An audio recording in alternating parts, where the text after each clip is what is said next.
یہی آیت پڑھ کر شب برات مراد لی ہے، یہ غلط ہے۔ شب فارسی کا لفظ ہے، عربی برات ہے، تو یہ دونوں زبانیں ملا کر ان لوگوں نے شب برات بنائی ہے۔ قرآن کے ان مقامات سے یہ واضح ہو رہا ہے کہ وہ رات رمضان میں ہے، 15 شعبان کو نہیں ہے۔ نبی کریم صلی اللہ علیہ وسلم اس رات کو تلاش کرنے کے لیے پہلے عشرے میں بھی اعتکاف کیا، پھر دوسرے عشرے میں اعتکاف کیا، تو اللہ تبارک و تعالیٰ نے فرمایا کہ یہ آخری عشرہ میں ہے، نہ پہلے میں ہے نہ دوسرے میں ہے۔ تو پھر نبی کریم صلی اللہ علیہ وسلم نے امت کو فرمایا تحرّو، اسے تلاش کرو فی العشر الاواخر، آخری عشرہ میں۔ تو اس سے پہلے نبی کریم صلی اللہ علیہ وسلم کو بھی علم نہ تھا کہ یہ لیلۃ القدر کون سی رات اور کس عشرہ میں ہے۔ قرآن کریم نے مطلقاً لیلۃ القدر کا ذکر کیا ہے، رات نہیں بتائی۔ اس سے معلوم ہوا کہ جب تک محمد رسول اللہ کی حدیث سے رہنمائی نہ لیں گے تب تک ہمیں یہ پتہ نہیں چلے گا کہ وہ رات کون سے عشرے میں ہے۔ قرآن نے تو صرف لیلۃ القدر کا یہ بیان فرمایا ہے کہ 1000 مہینے کی عبادت سے افضل ہے، یہ نہیں بتایا کہ کون سے عشرے میں ہے۔ یہ نبی کریم صلی اللہ علیہ وسلم نے بتایا ہے، اور اس سے یہ بھی سمجھ آ رہی ہے کہ اگر نبی کریم کو غیب ہوتا تو نبی کریم صلی اللہ علیہ وسلم پہلے اور دوسرے عشرے میں اعتکاف نہ کرتے، پھر جون سی رات ہوتی اسی رات اعتکاف کیا جاتا۔ اب بھی اگر نبی کریم کو غیب ہوتا تو امت کو بتا دیتے کہ فلاں رات ہے، آخری عشرے کی طاق راتوں میں تلاش کرنے کا حکم نہ دیتے، خود بھی تلاش کرتے تھے، اپنی بیویوں کو بھی آخری عشرے میں اٹھاتے تھے، عبادت اپنے ساتھ کھڑیاں کر کے کرتے تھے نبی کریم صلی اللہ علیہ وسلم۔ تو آخری عشرے میں بہت عبادت کا مطلب یہ نہیں ہے کہ رکعتیں بڑھا دیتے تھے یا زیادہ نفل پڑھتے تھے، نفل اتنے تھے، رکعت اتنی تھی، لیکن اور کسی قسم کی بھی جو عبادت تھی وہ بھی آپ خاص اہتمام سے کرتے۔ قیام رات کو زیادہ کرتے پہلے کی نسبت، رکعتیں نہیں بڑھاتے۔ یہ مولانا انور شاہ کشمیری نے بھی بیان کیا ہے کہ رکعتیں نہیں بڑھاتے تھے، رکعتیں اتنی ہوتی تھی، قیام لمبا کرتے تھے، صدقہ خیرات کرتے تھے، اور جتنی بھی عبادت کی قسمیں ہیں وہ بڑھ چڑھ کر کرتے تھے۔ تو آخری عشرے میں اعتکاف کرنا ہے۔ آج خوش نصیب لوگوں نے اعتکاف بیٹھنا ہے۔ اعتکاف کا معنی ہوتا ہے کہ بیٹھنا اللہ کے گھر میں، مسجد میں۔ اعتکاف مرد کا ہو یا عورت کا ہو، یہ مسجد میں ہی ہوگا، کوئی عورت اپنے گھر میں اعتکاف نہیں کر سکتی۔ نہ نبی کریم صلی اللہ علیہ وسلم نے یہ فرمایا ہے کہ عورت اپنے گھر میں اعتکاف کر سکتی ہے، یہ لوگوں کی اپنی رائے ہے۔ تو عرض کرنے کا مقصد یہ ہے کہ اعتکاف مرد کا ہو یا عورت کا، وہ مسجد میں ہی ہوگا۔ اللہ تعالیٰ فرماتے ہیں وَأَنْتُمْ عَاكِفُونَ فِي الْمَسَاجِدِ، یہ انتم میں مرد بھی ہیں، عورتیں بھی ہیں، اور لفظ مساجد میں اور اعتکاف میں یہ اشارہ ہے کہ کوئی بھی اعتکاف کرنے والا ہو وہ صرف مسجد میں کرے گا، گھر میں بھی اعتکاف نہیں ہوگا، خواہ مرد ہو یا عورت۔ کسی قبر میں بھی، قبر کے اوپر، مزار کے اوپر اعتکاف نہیں ہوگا۔ اعتکاف کرنے والا یہ نیت کرے کہ میں نے اللہ کی رضا کی خاطر اعتکاف کرنا ہے، کر رہا ہوں، اللہ کے گھر میں بیٹھا ہوں، اللہ کے در میں آ کر میں اپنے گناہوں کی معافی مانگوں گا۔ نبی کریم صلی اللہ علیہ وسلم فرماتے ہیں من قام لیلۃ القدر ایمانا واحتسابا غفر له ما تقدم من ذنبہ، جو انسان لیلۃ القدر کو قیام کرتا ہے اس کے جو اللہ کے متعلق گناہ ہیں، اللہ کی نافرمانی والے، وہ اللہ تعالیٰ اس کی توبہ سے معاف فرما دیں گے۔ یہ نہیں کہ اعتکاف کر کے توبہ کرے ان گناہوں سے جو کسی کا حق دینا ہے، روپیہ پیسہ دینا ہے تو اللہ سے آ کر معافی مانگ لے، نہیں، ان کا حق ان کو دینا پڑے گا یا ان سے معاف کرانا پڑے گا۔ یہ ان گناہوں کی اسے معافی ملے گی، اللہ پاک کر دے گا جو اللہ کے متعلق ہے، اللہ کی جن معاملات میں اس نے نافرمانی کی ہے ان کی ان کو معافی مل جائے گی۔ مشرک اگر توبہ شرک سے کرے گا تو اس کو شرک سے بھی توبہ مل جائے گی، بدعت سے کرے گا تو اس کو مل جائے گی۔ اگر بدعت شرک نہیں چھوڑتا، اعتکاف کرتا بھی ہے، قیام کرتا بھی ہے، صدقہ خیرات کرتا بھی ہے، نمازیں پڑھتا ہے، حج روزہ کرتا ہے، تو مشرک کا نہ اعتکاف ہے، نہ اس کا حج ہے، نہ عمرہ ہے، نہ نماز ہے۔ سب سے پہلے شرط یہ ہے کہ وہ شرک چھوڑے، اللہ کے سوا کسی کو غوث، داتا، گنج بخش، غریب نہ نواز نہ سمجھے۔ مشکلیں حل کرنے والی ایک ذات ہے، ایک الہ ہے، ایک داتا ہے جس کا نام ہے اللہ رب العالمین۔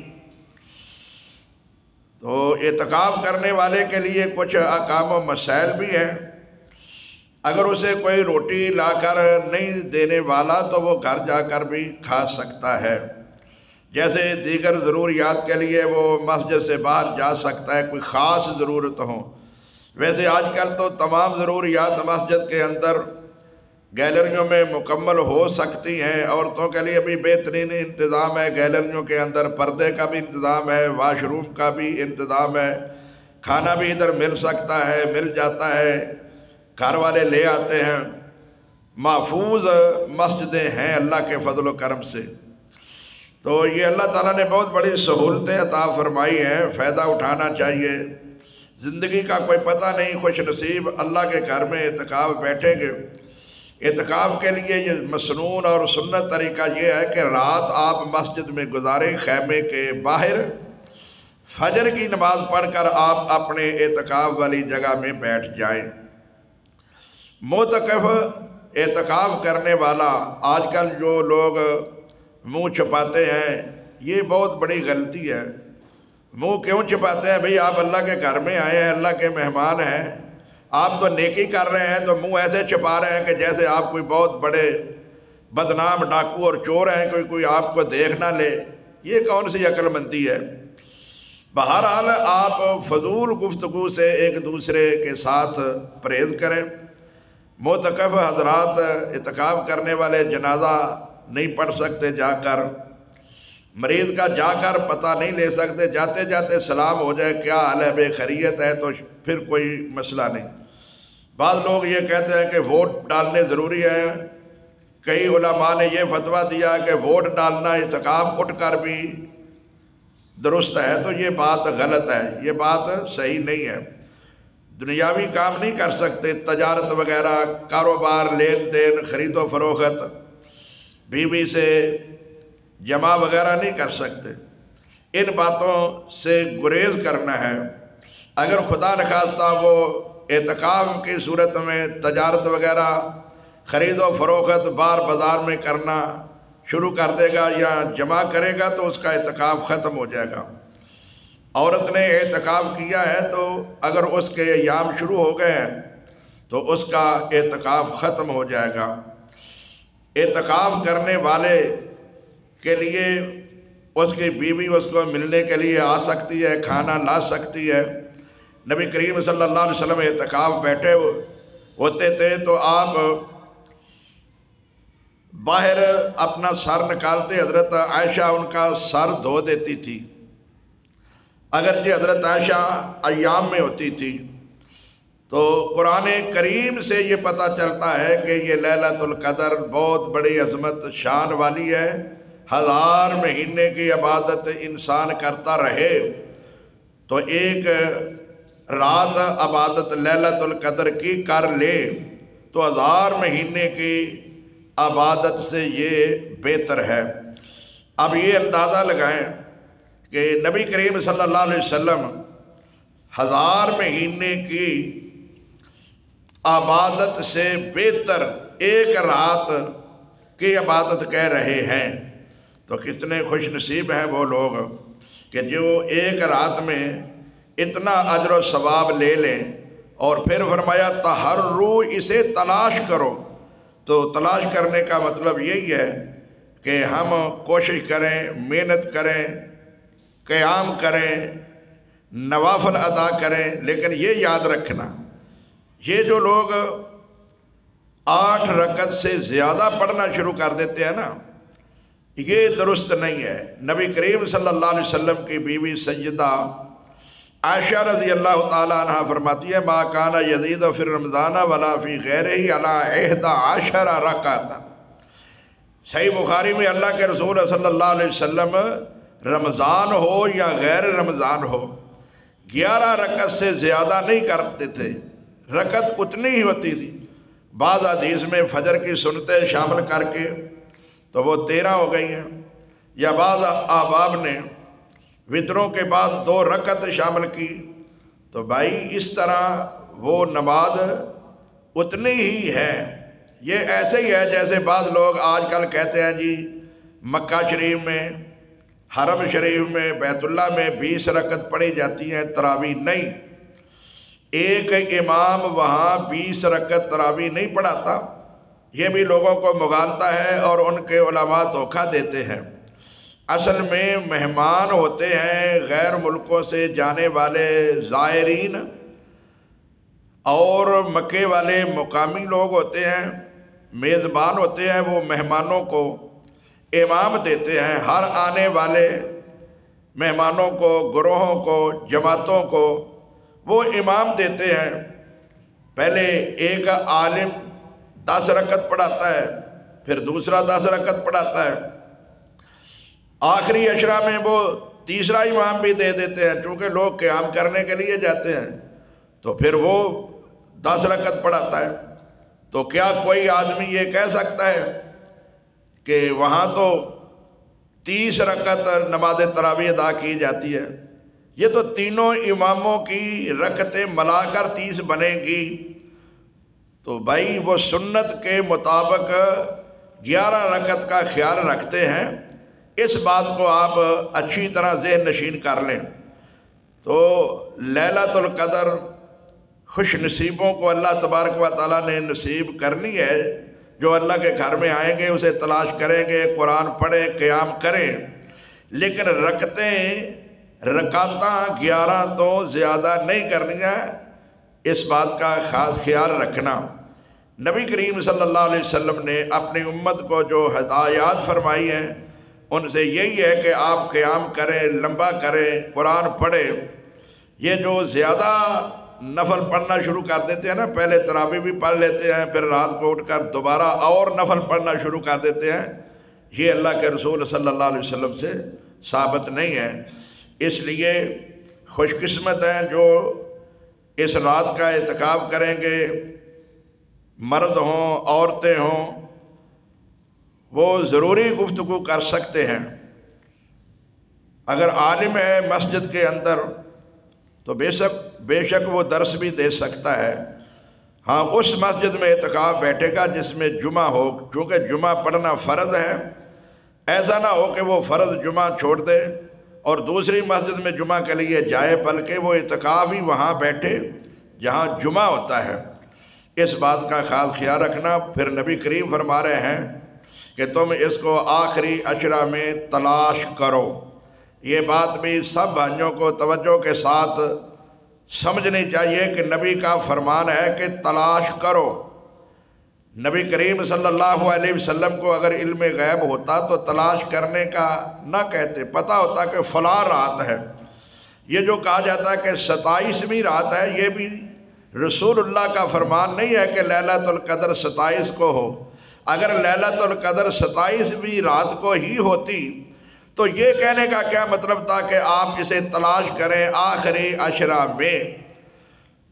تو یہ کسی سال 21 کو آ گئی، کبھی یہ 23 کو آ گئی، کبھی 25 کو آ گئی، کبھی یہ 27 کو، کبھی 29 کو۔ یہ اللہ تعالیٰ کی مرضی ہے، نہ اللہ کے رسول نے یہ فیصلہ کیا ہے کہ کون سی رات ہے، نہ قرآن نے یہ بتایا ہے۔ قرآن نے مطلق لیلۃ القدر کی فضیلت بیان کی ہے، اور نبی صلی اللہ علیہ وسلم نے پہلے عشرہ میں، پھر دوسرے عشرہ میں، جب اللہ نے بتایا نہ پہلے میں ہے نہ دوسرے میں ہے بلکہ یہ تیسرے عشرہ میں ہے، تو پھر رسول اللہ صلی اللہ علیہ وسلم کو پتہ چلا رات کا پھر بھی یہ نہیں اللہ نے بتایا کہ کون سی رات ہے۔ یہ تو نبی کو بھی اللہ نے نہیں بتایا، اور نبی علیہ السلام نے ہمیں بھی بتایا کہ تحرو، تم اسے خود تلاش کرو ان طاق راتوں میں۔